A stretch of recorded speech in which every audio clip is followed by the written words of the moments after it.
رمضان اور ازدواجی تعلقات کے موضوع پر اس رہنمائی میں خوش آمدید۔ چلیں اس مقدس مہینے کے دوران اسلامی احکامات کو واضح طور پر سمجھتے ہیں۔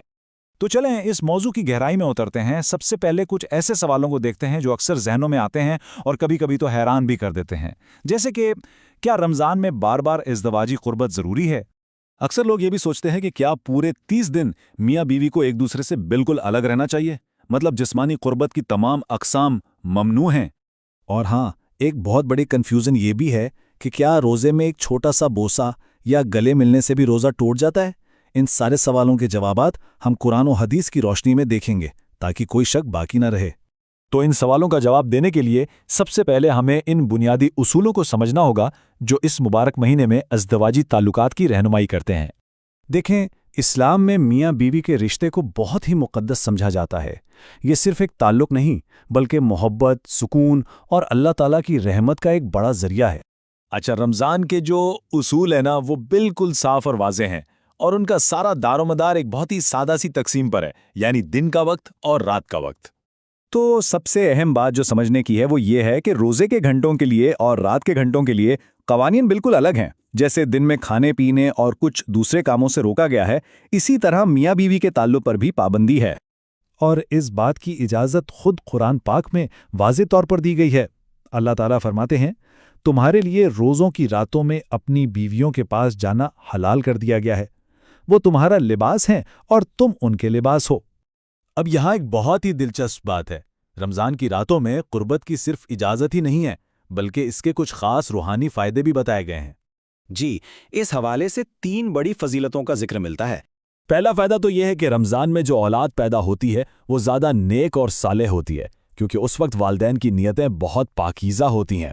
دوسرا، یہ عمل میاں بیوی کو شیطانی وسوسوں سے بچاتا ہے اور ان کے درمیان محبت کو اور گہرا کرتا ہے۔ اور تیسرا، یہ بھی ایک نیکی کا کام ہے، اور رمضان میں تو ہر نیکی کا ثواب 70 گنا بڑھ جاتا ہے۔ اچھا، رات کی بات تو ہو گئی، اب آتے ہیں دن کے اوقات کی طرف، جہاں بہت احتیاط سے حدود کا خیال رکھنا ضروری ہے۔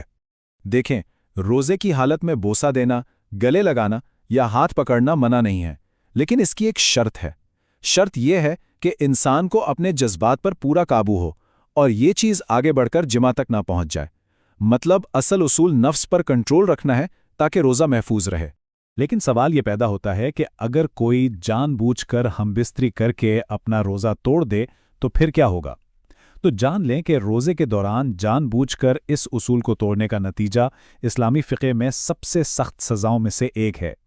اسلامی تعلیمات اس کے لیے ایک بہت سخت 3 مرحلوں پر مشتمل کفارہ بتاتی ہیں۔ پہلا، مسلسل 60 روزے رکھنا۔